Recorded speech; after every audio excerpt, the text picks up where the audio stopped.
First with breaking news. First with new information. Plus, your first alert forecast. 19 News starts now with a breaking news alert.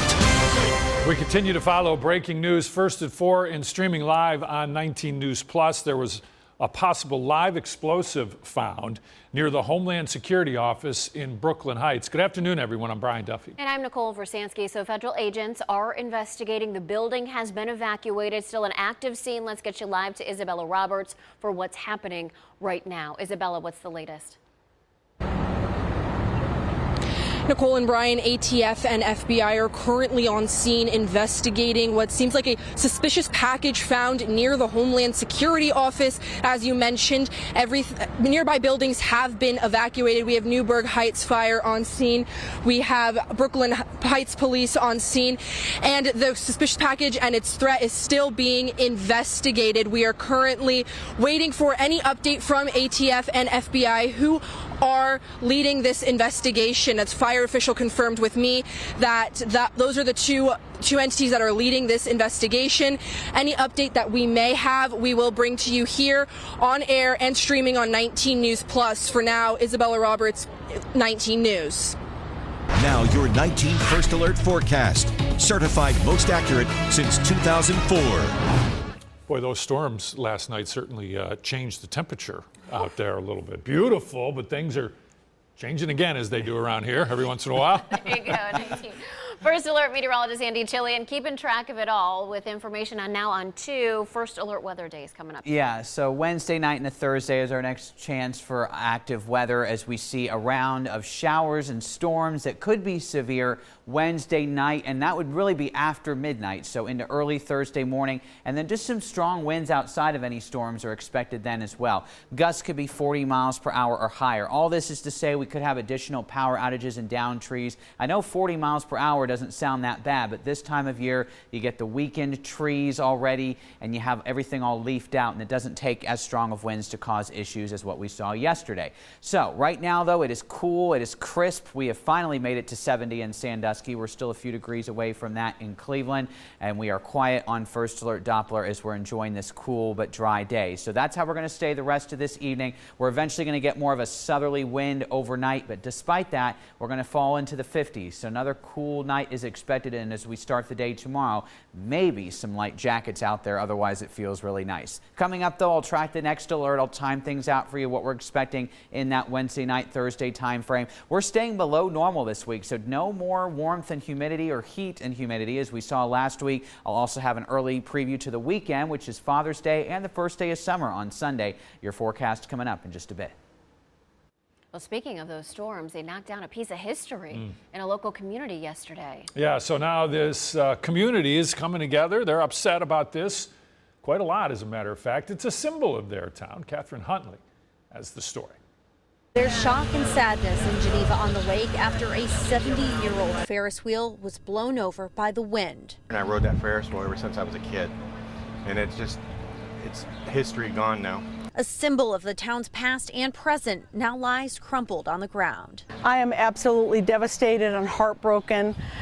This is our town's piece of history, and it just makes me so sad. Lots of emotions in Geneva-on-the-Lake today. Yesterday afternoon, the town was hit hard by storms. You could see the clouds kind of moving around at a really rapid pace, and then before we knew it, it was here. Jolene Anderson is the general manager of the Old Firehouse Winery. The Ferris wheel was once part of Erie View Park. Now, the Old Firehouse Winery owns it. Winery owner Woody Woodward saved the Ferris wheel from being scrapped nearly 2 decades ago. However, sadly, he recently passed away. In dealing with the mess, we're also dealing with a lot of those emotions as well. People were riding on the Ferris wheel yesterday until just before the storm rolled in. They closed the Ferris wheel before the winds picked up and worked to get all their staff to safety. There were no injuries, but sadly, the iconic Ferris wheel fell over. It was quite a shock, obviously, for everybody. Anderson says they'll try to bring back the Ferris wheel, but regardless, the memories of it will stay strong. Geneva-on-the-Lake is about history. It's about, generations. It's about family, and, we will always keep that spirit going. The The most important thing everyone keeps telling me is that no one was hurt during the storm. However, many businesses here in Geneva-on-the-Lake are still without power tonight. They're dealing with the loss of perishable goods and business as well. In Geneva-on-the-Lake, Catherine Huntley, 19 News. And 19 News with continuing coverage, cleaning up after the storm. Ahead, the damage in some other places like Garfield Heights, University Heights, and Columbia Township. Make sure you download the 19 First Alert weather app to track the storms, as Andy mentioned, that are coming later this week. Second of two local off-duty officers sentenced today for his role for illegally assaulting, then restraining a man they said was not supposed to be in this country. Now, the verdict came down in a Medina County courtroom. Harry Boomer with our story. This man is a refugee from Ethiopia. He has been in the U.S. for 14 years. He has a valid commercial driver's license from Texas. Judge, this was a clear case of ethnic intimidation. We believe a prison sentence is appropriate. This guy's not from this country. So Okay. we started fighting with him. He's like, whatever. Donald Kupchak, a former Cleveland police officer, will be spending the next few months in prison. He and a Portage County Sheriff's deputy, Daniel Jack, confronted this man because they thought he was in the U.S. illegally. They identified themselves as federal law enforcement officers. Then they physically restrained and assaulted him while removing him from the bar Buzzard's Roost in Hinckley Township in April of 2024. He thought he was justified in doing so. That belief was clearly wrong, and is clearly found by the citizens of Medina County not to be tolerated. Donald Kupchak was found guilty on 2 counts of abduction, 1 count of ethnic intimidation, and 1 count of assault.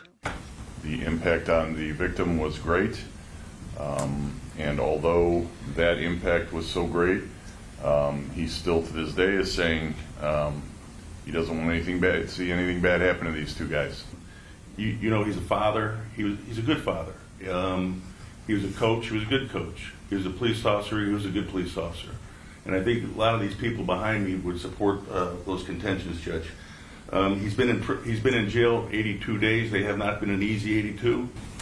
Never in my life did I ever think that I would be here sitting in front of a judge like this. Kupchak, as instructed by his attorneys, gave a brief statement. Do you wish to appeal? Yes. And can you afford counsel to represent you? Yes. Medina County Judge Joyce Kimmler sentenced Kupchak to a total of 180 days behind bars, with credit for the 82 days he's already been in jail. Harry Boomer, 19 News. Now to a 19 missing alert. Lorain police are looking for Lucas DeSalvo. He's 18. Police say he walked away from Clear Vista Behavioral Health. That's in Lorain. This was Friday night around 9. He was last seen near Colby Road wearing a gray t-shirt and gray or pink shorts. Police say he might appear confused or disoriented, so if you see him, call 911 or Lorain Police. Oil prices hit a 3-month low after the U.S. and Iran reached an agreement to end the port blockade and reopen the Strait of Hormuz. Global and U.S. oil benchmarks both fell around 5%, lowest levels now since early March, but experts say it could take many months for those benchmarks, for them to reach those low benchmarks that we saw pre-war levels. National average for a gallon of gas, $4.06, a penny cheaper than in Ohio. Some of the better deals in our area, according to Gas Buddy, $3.43 at the MAPCO in Greene on Massillon Road, $3.76 at the Speedy Gas in Cleveland on Lorain, $3.83 a gallon in Willoughby at the Sunoco. And the market's having a huge day reacting to President Trump announcing that peace deal with Iran. The Nasdaq was up over 3%. The S&P was up about 1.6%, and the Dow, you see it here, up nearly 1%. Breaking news now at 3. You're looking at live pictures. This is in Brooklyn Heights. We're streaming on 19 News Plus too right now. There was a possible live explosive found near the Homeland Security office there in Brooklyn Heights. So federal agents, FBI, ATF are investigating. The building has been evacuated. Keynote Circle, that's where this office building is at. It is closed. You can see the roads around it are shut down. As we learn more, Look for live updates here on 19 News at 3 and streaming on 19 News. 19 News at 4 and streaming on 19 News Plus. A new bill has hit Governor Mike DeWine's desk after passing the Ohio Senate. It's going to change how bold some people tend to get when they're pulled over by police. Dan DeRose, now with the 19 Data Journalism team, is here to explain House Bill 492, Dan. Yeah, and this flew through the House and it flew through the Senate. It had a lot of support on both sides of the aisle. We've seen these videos. Somebody gets pulled over by an officer for speeding or a tail light or a headlight or whatever, and when the police officer gets to the window, they say, I'm not talking to you, I'm not answering any of your questions, I know my rights, I have civil liberty rights, civil rights. That's going to take a big change if the governor signs this. Let's talk about it.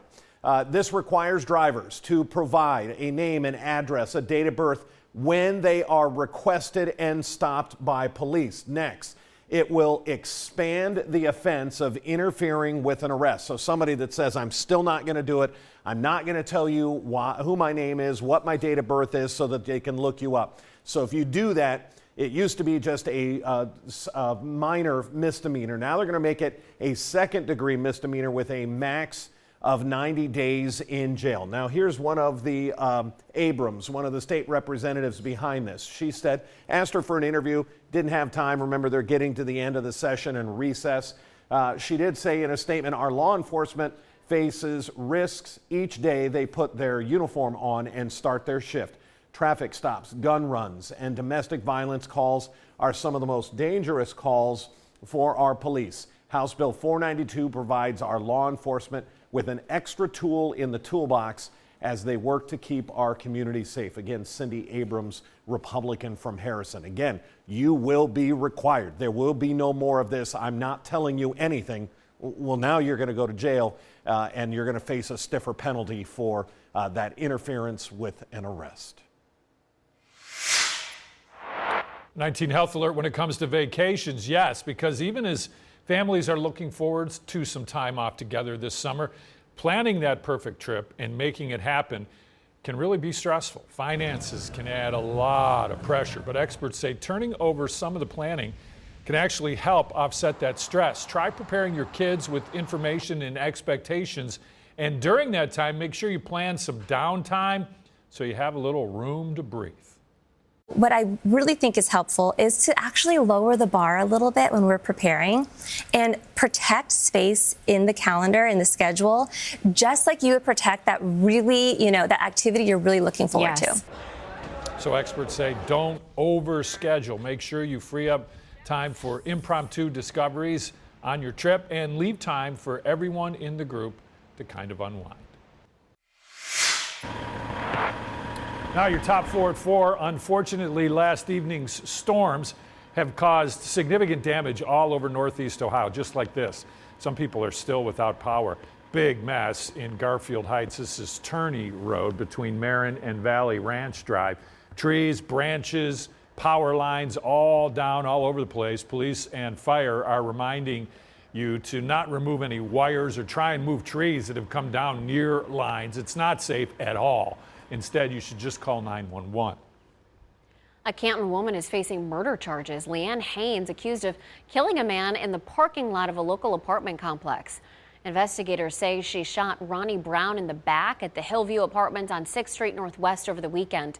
He died at the hospital. Haynes will be in court tomorrow morning. Police have not disclosed a motive or whether the victim or the suspect knew each other.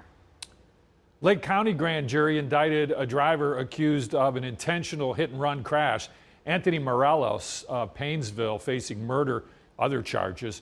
Jacob Padilla died in April. Investigators tracked down Moreno Morales and his white BMW, took him into custody. No motive for the alleged hit-and-run has been released. The White House says a deal to end the conflict with Iran has been reached. According to the Prime Minister of Pakistan, who is actively involved in discussions between the United States and Iran, a signing ceremony to make it official will take place on Friday in Switzerland. President Trump said the Strait of Hormuz has reopened and that the U.S. was lifting its naval blockade.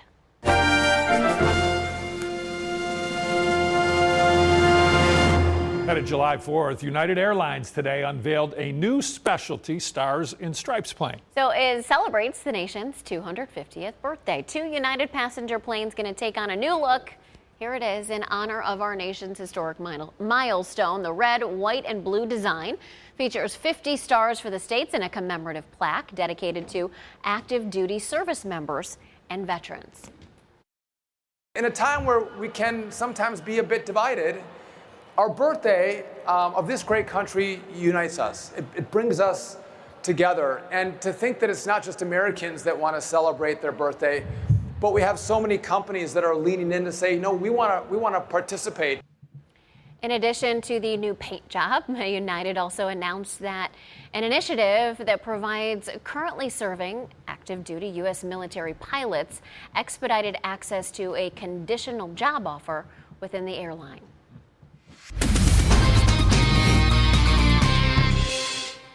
We continue to follow breaking news first at 4 and streaming live on 19 News Plus.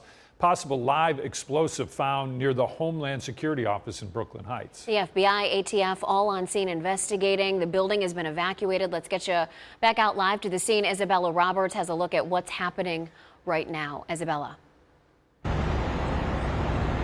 Yeah, Nicole and Brian, it's been a pretty active scene since we arrived about an hour ago here. Moments ago, they just pulled out what looks to be some sort of bomb robot from the bomb squad truck. What we do know is that earlier this afternoon, on a routine walk and check through the Homeland Security offices, a suspicious package was found. A fire official confirmed this with all of me. They called out Brooklyn Heights Fire, Brooklyn Heights Police, Bomb Squad, ATF, and FBI, who are both now leading this investigation. The scene remains very active. It was all called out to 925 Keystone Circle, which is that building right here. It's unclear whether the package was found in this building or in the Homeland Security offices near them, close enough to where this investigation has now become the scene that it is that you're seeing right now. Like I said moments ago, they just pulled out that bomb detecting robot from the bomb squad truck, and that is what we do know so far. We are still waiting for any officials to speak with us to give us any further updates. So as soon as we know something,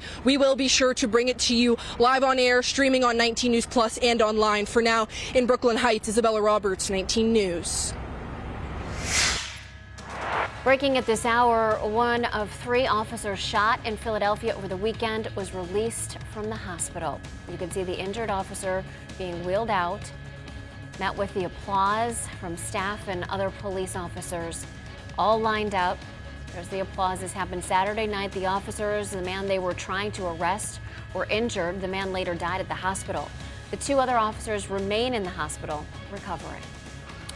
Also breaking in New Jersey, an ICE agent was hit by a car and then opened fire. Police say it happened as ICE tried to apprehend the suspect. The driver took off. The agent fired, reportedly hit the vehicle. Suspects on the run. Not clear what exactly happened here and how this completely played out. Now your 19 First Alert forecast. Certified most accurate since 2004. For the 19 First Alert weather team, tracking our next risk of storms. Wednesday and Thursday, both 19 First Alert weather days. 19 First Alert meteorologist Andy Chillian back. Cleveland's most accurate forecast. This is Wednesday night into Thursday morning. Yeah, really much of the day on Wednesday is fine, but starting nighttime, and by that I mean literally after midnight, so late at night into early Thursday morning, that's when our next storm risk is. And that's why we have the 19 First Alert weather day, not just for that, but then Thursday afternoon we're going to see just some strong winds. It's going to be a windy day, gusts 40 miles per hour or higher. And that is something that we'll be watching for. I know that number doesn't sound too scary, but just given the trees out there, I have all the leaves, it doesn't take as strong of winds to cause some issues like what we saw yesterday. But we could see more power outages or even some of those downed trees. At least tree branches will be possible, and when those fall in all the wrong places, that can cause some issues out there. At least it looks nice right now. We'll have another update in just a bit. I'm scared. A little bit past Listening that into that is, possible bomb scare outside the Department of Homeland Security. Let's listen into this interview. And Union office. So I was going to interviews. We were conducting interviews for applicants to the plumbing trades, for the local 55 plumbers program. So I was getting in here around 10 to 12, and this was just setting up, and I was I was directed to move, to park over here instead of down the street in the parking lot. So at the time, the threat was just developing, and then we were down, we were hearing that this building was evacuated. We were beyond the perimeter of where they were concerned with. So whoever got in for the interviews, we conducted the interviews, and then probably half of the applicants got turned away, and so they did not. They didn't evacuate our building. So we finished the interviews and walking down here, and apparently it's been escalating all afternoon. Have you ever seen anything like this? No. Scary? Unnerving? I feel confident that that they've got it under control and everybody's in good hands. I really don't feel scared. It's unnerving for sure. It's definitely unnerving. They're saying it was found near the Department of Homeland Security. That's what I've heard.